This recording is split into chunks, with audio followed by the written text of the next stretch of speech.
కంటి కింద నలుపుతోటి ఇబ్బంది పడుతున్నారా? కేవలం వాల్యూమ్ లాస్ తోటి అవుతుందా? లేక టెక్స్చర్ తోటి ప్రాబ్లమ్ అవుతుందా? లేకపోతే నలుపు యాక్చువల్‌గా ఉందా? లేక ఇతరితర పిగ్మెంటేషన్ ప్రాబ్లమ్స్ ఉందని ఆలోచిస్తున్నారా అనంటే, ఈ ఇన్ఫర్మేటివ్ అవేర్‌నెస్ వీడియో తోటి మీ అనేక సందేహాలకి, ప్రశ్నలకి జవాబు దొరుకుతుందని ఆశిస్తున్నానండి. నేను మీ doctor Raj Kireet, Celestee skin laser and hair clinic, Jubilee Hills, LB Nagar, Kokapet మరియు సన్ సిటీలో chief and founder dermatologist and hair transplant సర్జన్‌గా ప్రాక్టీస్ చేస్తున్నానండి.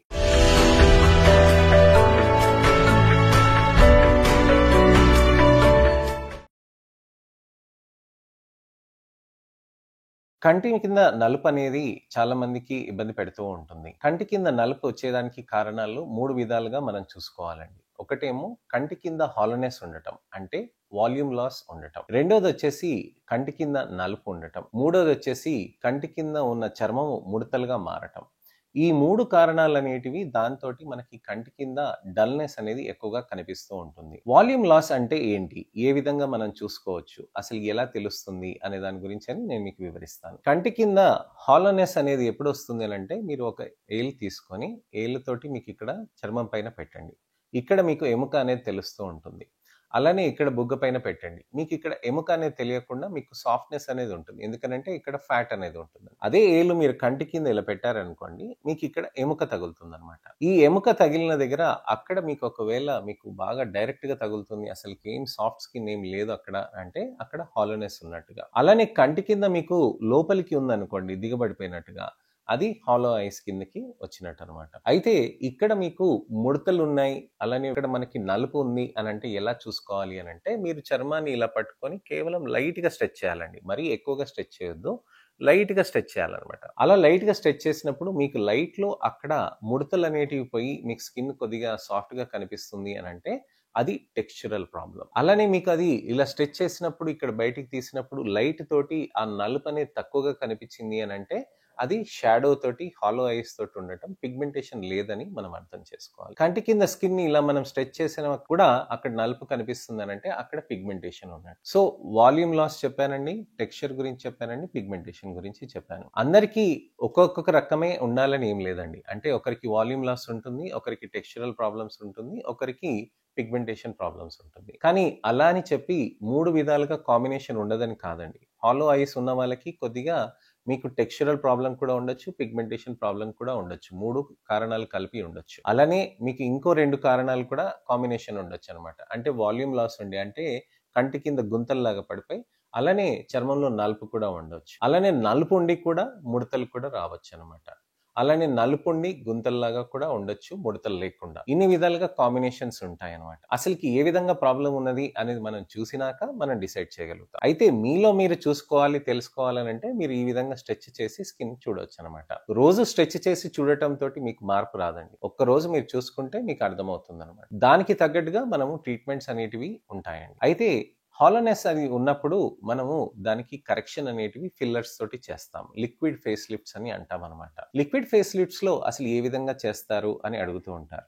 లిక్విడ్ ఫేస్ లిఫ్ట్స్‌లో ఏంటనంటే మీకు ఇక్కడ ఒక చిన్నగా ఒక ఇంజెక్షన్ ఇస్తారండి. ఇక్కడ ఒకటి ఇస్తారు, ఇక్కడ ఒకటి ఇస్తారు. ఇక్కడ ఇవ్వటం తోటి ఇక్కడ హైల్యూరానిక్ యాసిడ్ తోటి ఇక్కడ ఒక లేయర్ లాగా ఫార్మ్ అయినప్పుడు అది ఆర్బిక్యులారిస్ ఫేసియా దిక్కి సపోర్ట్ ఇస్తుందనమాట. అంటే ఇక్కడ ఈ భాగంలో ఇక్కడ దానికి సపోర్ట్ ఇచ్చినప్పుడు, ఇక్కడ కొద్దిగా లిక్విడ్ ఇచ్చినప్పుడు ఏమవుతుందనంటే అక్కడ అది మంచిగా ఇమిడిపోయి మీకు అక్కడ టెక్స్చరల్ ప్రాబ్లమ్ అలానే హాలోనెస్ ఉన్నదని కొద్దిగా ఎలివేట్ చేస్తుందనమాట. సో, ఆ లిక్విడ్ తోటి అలా అక్కడ ఎలివేట్ చేయటం తోటి అక్కడ మనకి మంచిగా స్మూత్‌నెస్ అనేది వస్తూ ఉంటుంది. సార్ లిక్విడ్ అంటున్నారు, ఇది ఏం లిక్విడ్ ఉంటుంది? అసలు ఏ విధంగా ఉంటుంది? మనకి సేఫ్‌గా ఉంటుందా? అని చాలా మంది ఆలోచిస్తూ ఉంటారు. ఈ లిక్విడ్‌లో హైల్యూరానిక్ యాసిడ్ అని ఒకటి ఉంటుందనమాట.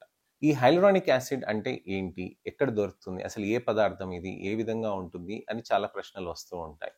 మన చర్మంలో ఉండే హైల్యూరానిక్ యాసిడే ఈ లిక్విడ్‌లో ఉంటుందనమాట. అయితే హైల్యూరానిక్ యాసిడ్ మన చర్మంలో ఎప్పుడూ ఉంటుందండి. మీరు ఏ చర్మమైనా తీసుకోండి. చేతిపైన చర్మం తీసుకోండి, లేకపోతే కాళ్ళపైన చర్మం తీసుకోండి, ఎక్కడైనా చర్మం తీసుకోండి. అక్కడ హైల్యూరానిక్ యాసిడ్ అనేది మీకు డర్మిస్‌లో ఉంటుందనమాట. ఆ డర్మిస్‌లో ఉన్న సేమ్ హైల్యూరానిక్ యాసిడ్ మనం బయట సింథసైజ్ చేసి అక్కడికి ఇస్తాం. అక్కడ ఇవ్వటం తోటి ఏమవుతుందనంటే అది న్యాచురల్లీ అకరింగ్ సబ్స్టెన్స్ కాబట్టి అక్కడ మంచిగా సాఫ్ట్‌గా ఇమిడిపోతుందనమాట. సో, అక్కడ ఇమిడిపోయినాక ఏమవుతుంది? అది అక్కడ ఉన్న దాని దగ్గర వాటర్ని బాడీలోంచి అబ్జర్వ్ చేసుకుంటూ ఉంటుంది. వాటర్ని అక్కడ బాడీలోంచి అబ్జర్వ్ చేసుకోవటంతో ఏమవుతుందనంటే అక్కడ మీకు హైడ్రేషన్ అయి ఆ లిక్విడ్ కొద్దిగా స్వెల్అప్ అవుతుంది అనమాట. ఆ సరిపడా అంత లిక్విడ్ మనం వేస్తే అంటే ఇటుదికి ఒక 0.5 ml అండి, ఇటుదికి ఒక 0.5 ml అండి.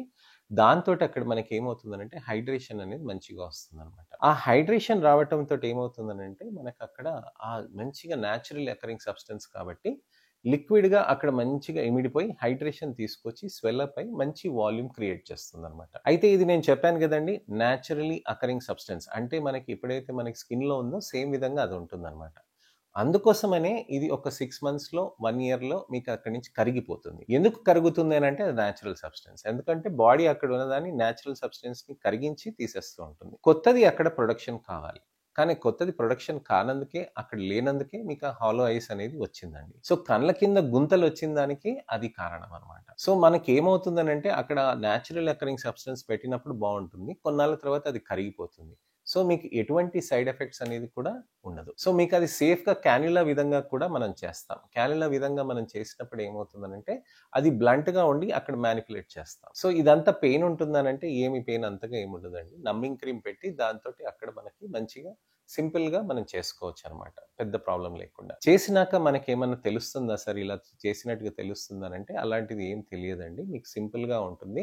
చేసినట్టుగా మీకు విపరీతమైన మార్పులనేటివి కనిపించవండి. చిన్నగా కొద్దిగంత మాత్రమే మనం చేస్తామనమాట. సో అది చేయటం అనేది మార్పనేది మనకి మంచిగా కనిపిస్తుంది. సో టెక్స్చరల్ ప్రాబ్లమ్ ఉన్నప్పుడు కూడా ఇలాంటి ఫిల్లర్స్ అనేటివి మనకి మంచిగా హెల్ప్ చేస్తుంది. మరి ముడతలు పడ్డప్పుడు ఎలా అనంటే సేమ్ ఫిల్లర్స్ ఈ విధంగా చేస్తామండి. ఫిల్లర్స్ అనేవి లిక్విడ్ ఫేస్ లిఫ్ట్స్ అనేటివి ఇక్కడి నుంచి ఈ భాగం వరకు మనం హైడ్రేషన్ చేస్తామనమాట. ఆ చేయటం తోటి స్కిన్ అనేది మనకి మంచిగా సాఫ్ట్‌నెస్ అనేది వస్తూ ఉంటుంది. అయితే చర్మంలో ఇక్కడ మనకి మార్పు ఏంటి అనంటే మనకి మంచిగా రిజల్ట్స్ తీసుకురావటానికని మనకి నలుపు ఉంటే కంటి కింద నలుపు దానికి కూడా మనము పీల్స్ అనేటివి, డెర్మాఫ్రాక్స్ అనేటివి కూడా మనం చేయవచ్చనమాట. సో ఇదండి విషయం. చర్మంలో మనకి మార్పులు మంచిగా రావాలి అనంటే ట్రీట్మెంట్ ఏ విధంగా చేసుకోవాలి అనంటే దానికి లిక్విడ్ ఫేస్ లిఫ్ట్స్ తోటి అండర్ ఐ పిగ్మెంటేషన్ అనేది మనం ట్రీట్మెంట్ చేయవచ్చనమాట. మరి పిగ్మెంటేషన్ ఉన్నప్పుడు ఎలా ట్రీట్ చేస్తాం, ఏ విధంగా చేస్తాం అనే దాని గురించని నేను మీకు నెక్స్ట్ వీడియోలో చెప్తానండి. ఎటువంటి అపోహలున్నా, ప్రశ్నలున్నా, సందేహాలున్నా తప్పకుండా మీరు కామెంట్ సెక్షన్‌లో పెడితే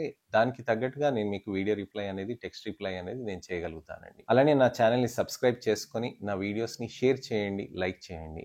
మీ మిత్రులకి, శ్రేయోభిలాషులకి, చుట్టాలకి ఎవరికైనా సరే, మీ పిల్లలకైనా సరే, మీకు తెలిసిన వాళ్ళ పిల్లలకైనా సరే దయచేసి ఈ వీడియోస్‌ని షేర్ చేసి ఫస్ట్ నుంచి లాస్ట్ వరకు చూసి మంచిగా అసలుకి ఇన్ఫర్మేషన్ తెచ్చుకొని మంచి ట్రీట్మెంట్ ఆప్షన్స్ ఉంటాయి. కాన్ఫిడెన్స్ పోగొట్టుకోకుండా జాగ్రత్తగా ట్రీట్మెంట్స్ తీసుకోవచ్చు అనే దాని గురించని ఈ వీడియోస్‌ని షేర్ చేసి ఫస్ట్ నుంచి లాస్ట్ దాకా చూడమని చెప్పండి. నెక్స్ట్ ఇన్ఫర్మేషనల్ అవేర్‌నెస్ వీడియో తోటి మళ్ళీ నేను మీ ముందుకొస్తాను. అంతవరకు సెలవు. నేను మీ డాక్టర్ రాజ్ కిరీట్. నమస్తే.